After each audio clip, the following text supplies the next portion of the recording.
Hola, queridos amigos, quiero compartir con ustedes una serie de retos en este curso de Ratzinger, sacados de algunas entrevistas, textos, siendo él todavía prefecto de la Sagrada Congregación para la Doctrina de la Fe, el anterior Santo Oficio o el anterior la Santa Inquisición. Bien, y voy a ir compartiendo, de hecho, 10 retos principales que él presenta en esa época, por tanto, antes de ser papa, pero que pues, algunos verdaderamente son auténticas profecías y siguen siendo vigentes y además, por así decirlo, han aumentado. Bien, el primer reto es el de ser original. Él se refiere a la teología. Hay como una obsesión a veces por ser original y bueno, un poquito en todos los ámbitos. Pero ¿qué se entiende por ser original? Simplemente decir cosas diferentes, nuevas, escandalosas. Esto, de hecho, se ve en el arte, ¿no? Eh, Cosas que nadie ha dicho, nada más por ser nuevas. No, ser original verdaderamente significa regresar a los orígenes. ¿Cuál es el contexto de ser, esto de ser original? Bueno, pues todo lo que tiene que ver con la necesidad de reformar a la Iglesia. Y con esto, pues llegamos también a otra cosa, y es que la Iglesia siempre ha sido reformanda, o sea, Iglesia siempre reformanda. O sea, siempre tiene la necesidad de reformarse porque la Iglesia pues, está compuesta por nosotros, por las familias, no solamente por los papas, obispos y la jerarquía, sino pues que todos necesitamos renovarnos y eso implica regresar a nuestros orígenes. Por eso, sin comentar todas las imágenes que les he puesto, pero algunas las comentaré. Y bueno, es lo que quise poner con esta imagen que trae una imagen, como vemos, del buen pastor, que lleva un cabrito en las espaldas y se encuentra en las catacumbas. O sea, regresar a la época de los padres, no para imitar nada más lo mismo, sino para iluminar desde el pasado el presente y proyectar el futuro. Igualmente, superar la manía que a veces se puede ver, que concibe la reforma como puro cambio, como si cambiar ya fuera de por sí algo bueno. Muchas veces se cambia para mal, de hecho. Y por tanto, tiene que ver todo esto con la conversión, con la expiación. ¿Qué otra manera más eficaz hay de reformar y reformarse que pues introduciéndose en ese camino de conversión? Y lo mismo se puede decir de ser auténtico. Ser auténtico, lo mismo, pues, significa identificarse o tratar de identificarse con aquella vocación a la que estamos llamados. Muy bien, el segundo reto sería tomar conciencia, o más bien, siguiendo los temas de la Veritatis Splendor, sobre todo, eh, lograr un equilibrio en la relación entre conciencia, ley y verdad. Eh, Ahí el Papa Ratzinger está, bueno, más bien Joseph Ratzinger, porque todavía no es Papa, hace alusión a esa también como moda o visión de que ante todo, dado que antes la moral, digamos, estaba basada, o durante mucho tiempo, no siempre, obviamente, pero se basó más en la obediencia, en la atención a la ley. A partir de un cierto punto, habría que poner, bueno, concretamente a mitad del siglo XX, poner más atención a la conciencia. Y con eso se pierde el equilibrio. Es verdad que hay un desequilibrio hacia la ley, hacia una visión extrinsecista de la moral. Extrinsecista significa que las personas, digamos, obedecían más casi ciegamente porque las disposiciones las decía el Papa, el obispo, el sacerdote, sin interiorizarlas. Eso es lo que significa, vistas como una obligación impuesta desde fuera, pero que había que seguir porque también era una sociedad disciplinaria. Bueno, pues, pero se ha pasado, sobre todo después de la Segunda Guerra Mundial, por poner una fecha, a una sociedad bastante más sensible a la conciencia, más del poder y entonces, bueno, de la interioridad. De hecho, en la actualidad, pues podríamos decir que es una sociedad sentimentalista o emotivista, cortoplacista o antojadiza que suele poner como criterio para el actuar humano, o sea, de bondad o maldad, simplemente el antojo, ¿no? Se me antoja, luego es bueno, no se me antoja, luego debe ser malo. Bueno, frente a esto, que ya está viendo Ratzinger, que se viene a futuro, él hace una aclaración y dice, a ver, es importantísimo seguir la propia conciencia, porque en el fondo es ahí, en ese sagrario, en, en ese espacio, por así decirlo, en esa anamnesis, como lo diría Platón, en esa chispa de amor que todos tenemos dentro, que es como una voz interior de Dios.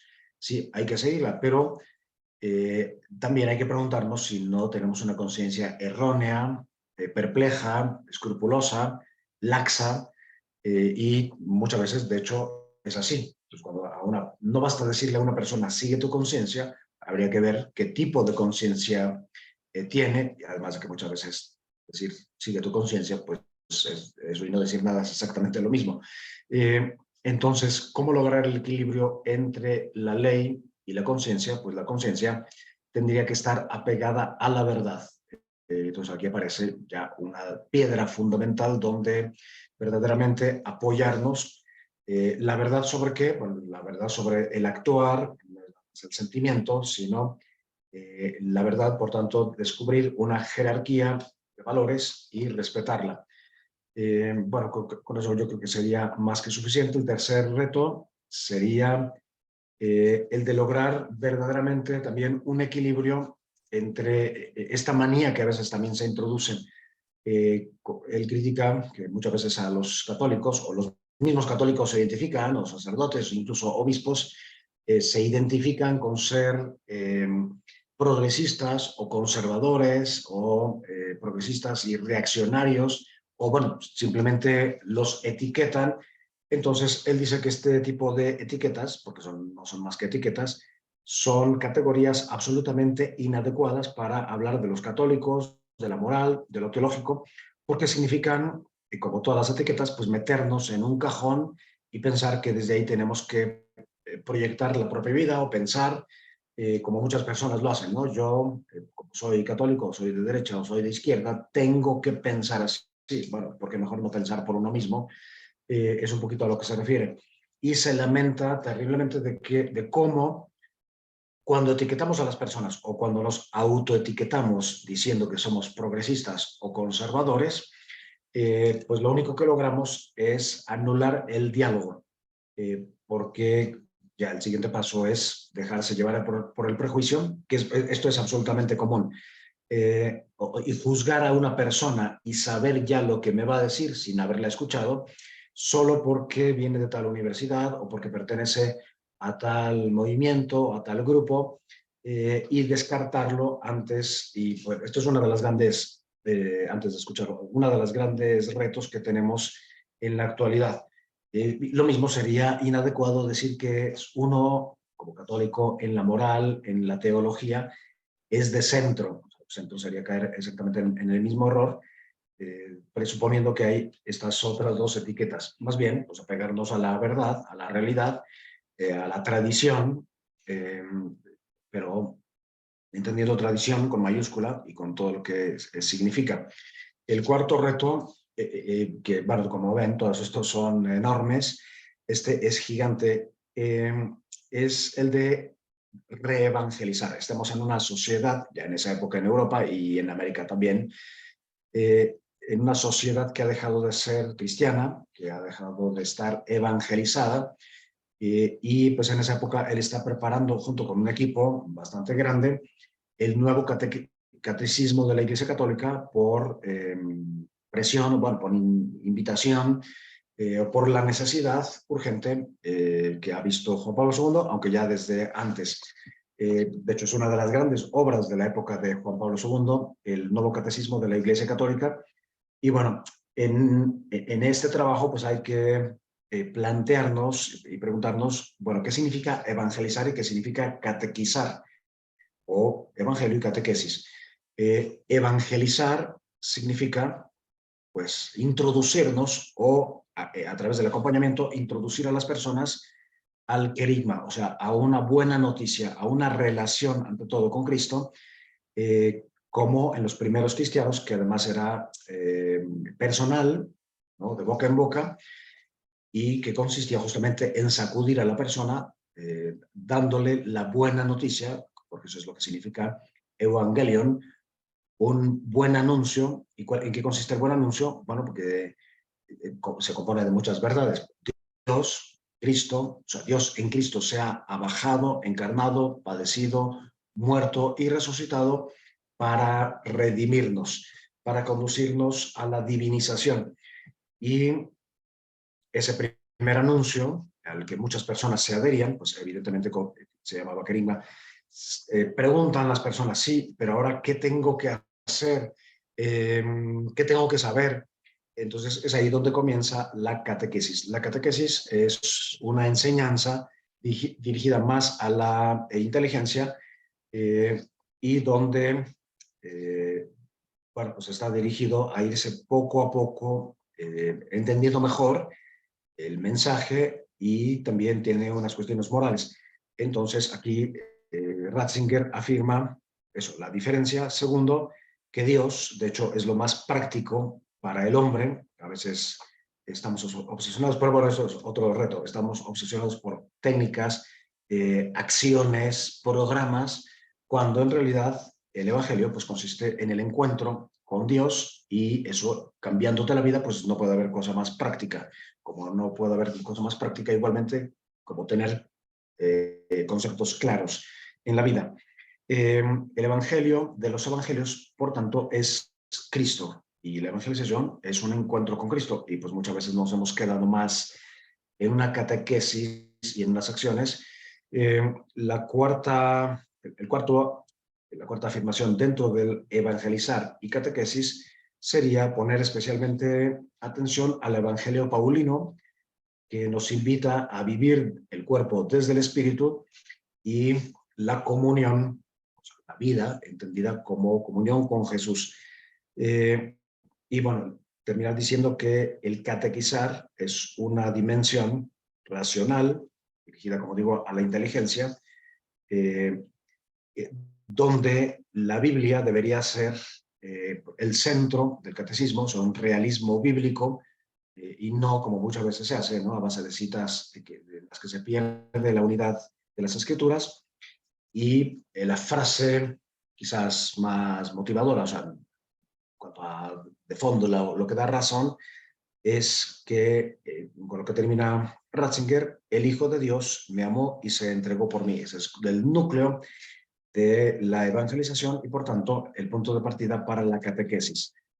A través de esta maravillosa obra de Botticelli, que se encuentra en la Capilla Sixtina, y que representa justo la necesidad de conversión, porque es una predicación de Cuaresma, donde arriba, en una especie de triángulo que se invierte y un triángulo que va hacia arriba, el esquema de todos estos cuadros es justamente, o sea, los trazos que hay ahí, la acción de Dios que, abajándose, nos eleva y nos diviniza.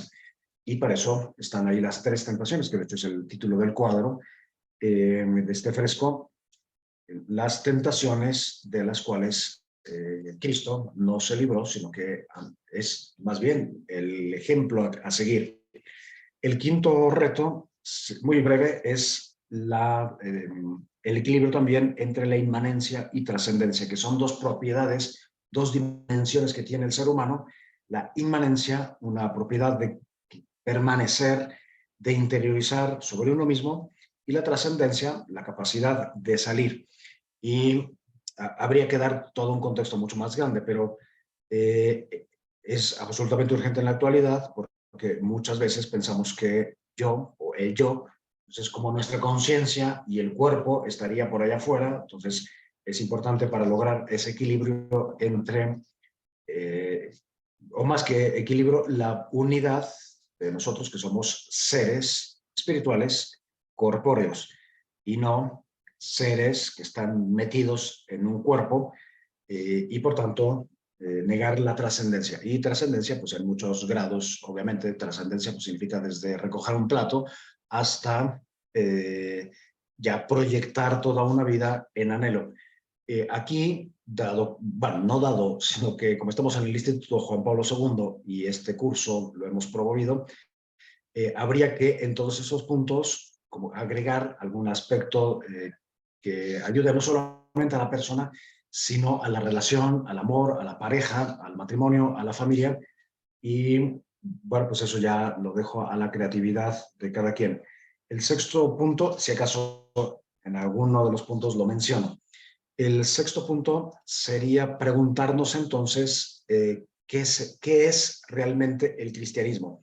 ¿Es simplemente una moral más o menos perfecta, un código ético o es pues una lista de cosas en las que creer o simplemente una comunidad, una religión más? Y Ratzinger, junto con otros teólogos, nos proponen el cristianismo como lo que verdaderamente es, lo que siempre ha sido, y es un evento, o sea, es algo que sucede en mí, y ese evento, por tanto, no es nada más una moral, lo que ya dije, constituye un encuentro gozoso con una persona, como está sucediendo aquí con Tomás, que introduce en este maravilloso cuadro de Caravaggio el dedo en las llagas de Cristo, en la del costado. Bueno, pues creo que con eso sería suficiente esa toma de conciencia. El séptimo punto sería verdaderamente dar testimonio en la era pagana. El paganismo, aquí no lo vamos a definir, pero justo tiene algo que ver con una visión pues, mágica de atribuir fuerzas a la naturaleza, a las cosas, energías, y pues es lo que domina. Como dije anteriormente, la sociedad pues, ha dejado de ser cristiana y pues como sociedad cree en muchísimas cosas, algunas verdaderamente absurdas, y pocas personas tienen una verdadera relación profunda, formada con Dios, con Cristo, un encuentro personal. Entonces, aquí habrá que preguntarse, bueno, dado que el cristianismo en la actualidad es una minoría, habría que refugiarse en las catacumbas, volvernos una secta, o más bien volvernos y crear comunidades, como la palabra lo dice, creativas. O sea, pequeñas minorías donde todos pongan sus dones al servicio de los demás, donde busquen, no necesariamente uno crear esas comunidades, si las puede crear, pues bien, pero sumarse a comunidades creativas que buscan verdaderamente lo mejor, que no viven en clave de secta. Por tanto, el mundo no verlo como a veces en algunos momentos se ha visto, o como las sectas o algunas lo ven, como un enemigo, como una objeción o un problema. No, el mundo es el hogar, y es el hogar que nos ha tocado y es el hogar que tenemos que limpiar. Por otro lado, el éxito de la fe no depende de las circunstancias históricas que favorezcan o no a la fe. Y ahí aprovecho para responder a la pregunta, bueno, ¿y la Sagrada Congregación para la Doctrina de la Fe a qué se dedica? O bueno, ¿cuáles son las áreas, digamos, que toca? Y ahí el cardenal Ratzinger menciona que, bueno, hace un análisis de las cuestiones de fe, dos de cuestiones que tienen que ver con el clero, por tanto, disciplina sobre el clero, la tercera área sobre el matrimonio y sustancialmente o mucho tiene que ver con el discernimiento de los casos de nulidad y finalmente con cuestiones disciplinarias un poquito más generales. Muy bien, y eso, no caer en, en, o sea, pensar que ser cristiano es limitarse a la obediencia a unos dogmas, pero tampoco a la moral majority, que significa algo así que, como sumarse a lo que diga la mayoría. O sea, las cuestiones de moral las tiene que decidir un poco la democracia, la mayoría. Ratzinger tiene muchos escritos sobre la democracia y también sobre la democracia mal entendida. Las cosas no se definen porque todo el mundo las diga, o la mayoría, sino por lo que son en sí mismas. Y bueno, pues aquí también está dándonos una profecía de lo que está sucediendo en la actualidad. Y critica mucho el cristianismo burgués, o sea, un cristianismo aburrido y aburridor, que ya no se esfuerza, sino que todo, tanto los dogmas como las propuestas, los preceptos, las bienaventuranzas, las baja a su propio peso, a su propia medida, reduce descafeína y deslactosa, pues la ley, y por tanto, pues también agua la doctrina y convierte el cristianismo en una especie de supermercado o en un buffet donde cada quien escoge su combo, lo que mejor le conviene aparentemente, y no un verdadero compromiso. Y de esto, o en este campo, critica sobre todo el cristianismo en los Estados Unidos, pero nosotros no nos quedamos cortos, y otras regiones igual.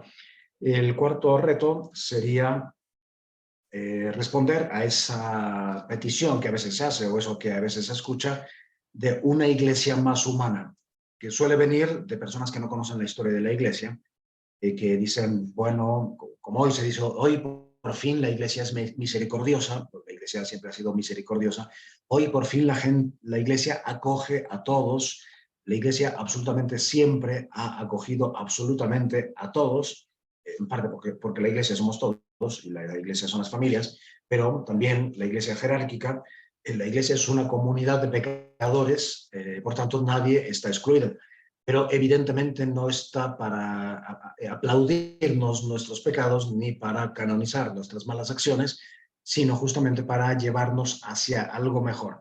Bien, entonces, ¿qué respondería Ratzinger a todas estas pseudo aspiraciones de una iglesia más humana que acoja? Pues eso, en primer lugar, siempre acogido, y segundo lugar, lo que se necesita en la actualidad es una iglesia más divina.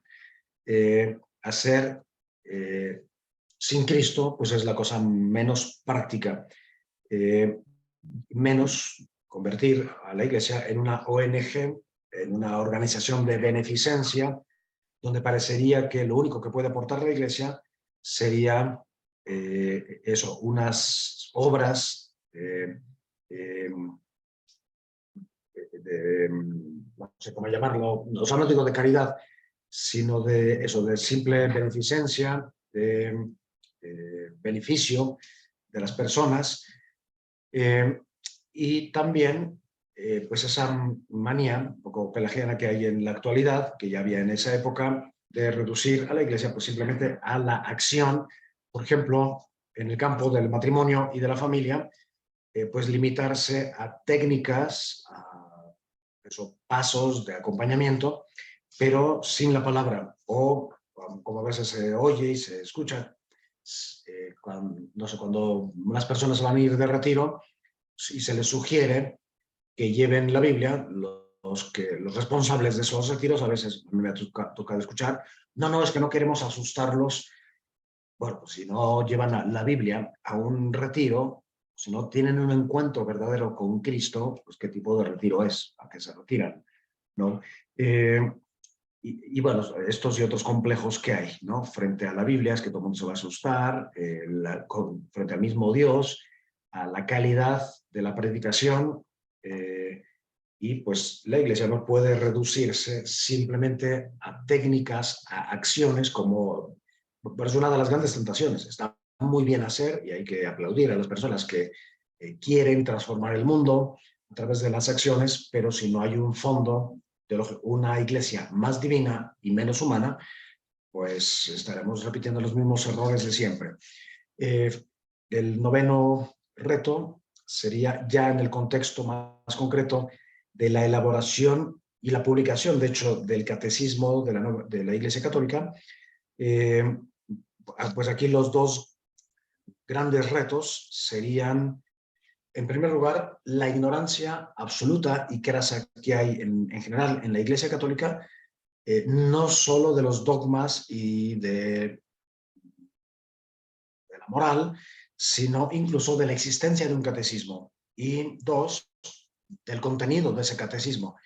El otro reto justo es que muchas personas, siguiendo la inercia o eso, la inercia de una cierta tradición con minúscula, o ciertos prejuicios, las personas que saben, creen que ya saben qué es el cristianismo sin practicarlo, ni siquiera informándose, eh, pensar que un catecismo es una lista de pecados y de prohibiciones. Entonces, Ratzinger se lamenta mucho e invita a las personas a verdaderamente conocer el catecismo, y también ha habido acusaciones menores, por ejemplo, que el nuevo catecismo no tiene apenas nada de la escritura, que se reduce más a cuestiones de naturaleza, de la filosofía más griega que teología cristiana, y pues responde Ratzinger diciendo que eso es un absoluto prejuicio de una persona que no ha abierto el catecismo, porque por todas partes en el catecismo está presente la palabra,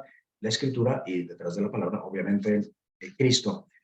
Así es que no es como ciertos catecismos que sirvieron en su momento, que estaba organizado, por ejemplo, a base de preguntas y respuestas o de, eh, digamos, obligaciones morales y prohibiciones, sino que verdaderamente es pues, una joya que tenemos ahí y que desgraciadamente muchas personas o no conocen, o si conocen, pues no lo consultan. Y por también decir que catequesis, como dijimos ya en realidad, está dirigido a la inteligencia. Catequesis no es lo mismo que teología. Por ejemplo, esto habría que decirlo por ejemplo, de las famosas 129 catequesis de Juan Pablo II, que muchas personas las identifican con la teología del cuerpo. No, no son teología, pero toda buena catequesis debería de tener, evidentemente y forzosamente, una teología de fondo. Esto también habría que precisarlo después. O sea, regresando un poquito a la teología del cuerpo, pues teología del cuerpo la ha habido en absolutamente toda la historia de la Iglesia, y esa teología del cuerpo, porque además sin cuerpo no hay teología, de paso, esa teología está como impregnando toda o mucha de la catequesis que se ha dado, y bueno, es otra pequeña distinción que hay que hacer entre teología y catequesis. Y lo mismo que le hicimos anteriormente entre evangelización y catequesis. Y finalmente, el 10º punto, a través de esta maravillosa obra, bueno, creo que todas las obras que he compartido son verdaderos tesoros, encuentros teológicos, pero no hay el tiempo para, digamos, enfocarse. Además, estoy tratando de mantenerme dentro de los límites del pensamiento de Ratzinger, pero que, pues, siendo una persona muy sensible hacia el arte, sobre todo hacia la música, pues todas estas obras las veía justamente con estos ojos, como hay que verlos, que son los teológicos. Bueno, pues el 10º reto sería lograr una verdadera experiencia de fe y de trascendencia. Y bueno, me corté un poquito ahí sin decir al final de qué obra se trata esto que estamos viendo. Bueno, pues es la teología, pues la disputa sobre el sacramento, pintada por Rafael en las estancias justo de Rafael, de la Señatura, donde se nos invita a vivir con una verdadera filosofía de vida, que es lo que está enfrente, con la justicia y apegados a un derecho divino que se apoya en la naturaleza, en la revelación y no solamente en una jurisprudencia humana, y vivir desde la belleza, que es lo que está de este lado, a través de la poesía, y arriba cultivar las virtudes.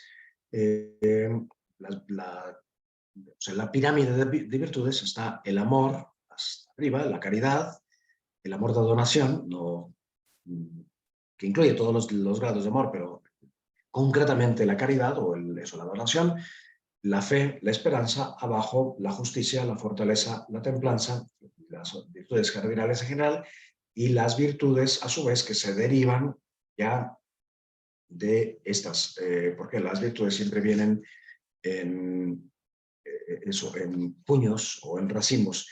Y bueno, a través de esta maravillosa obra, en la que tenemos unas personas allá abajo, he encontrado como bueno, una imagen que nos puede ayudar a entender esto de la experiencia de fe aquí y de trascendencia. Saber que estamos en la tierra, pero ya en la eternidad.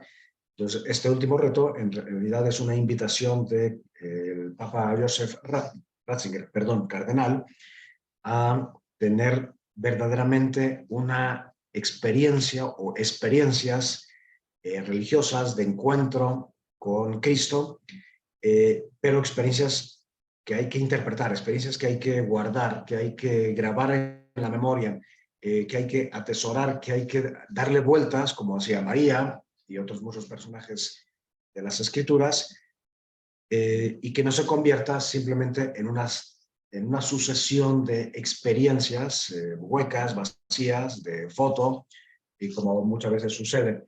Entonces aquí hay un gran reto y hago un puente con Carol Voltigua, Juan Pablo II, que dedicó mucho espacio y muchos escritos y audiencias justamente a la experiencia. Cómo interpretar la propia experiencia, qué sentido darle, leer en las experiencias originarias, y Ratzinger concretamente sobre la experiencia y el encuentro con Cristo. Bueno, pues espero que nos haya ayudado esto, un poco perdón por algunos atropellos y algunas imprecisiones, y con esto también establecemos el puente hasta la última de las sesiones que vamos a tener, donde vamos a afrontar algunos escritos inéditos de Ratzinger que no quiso publicar en vida, a pesar de que ya los tenía elaborados, y por tanto son póstumos y también responden al título de grandes retos que hay en la actualidad. Muy bien, pues espero nuevamente que les haya ayudado y pues les deseo lo mejor y muchas gracias por participar de este curso de Joseph Ratzinger y que nos ayude para después llevarlo a la práctica. Muchas gracias.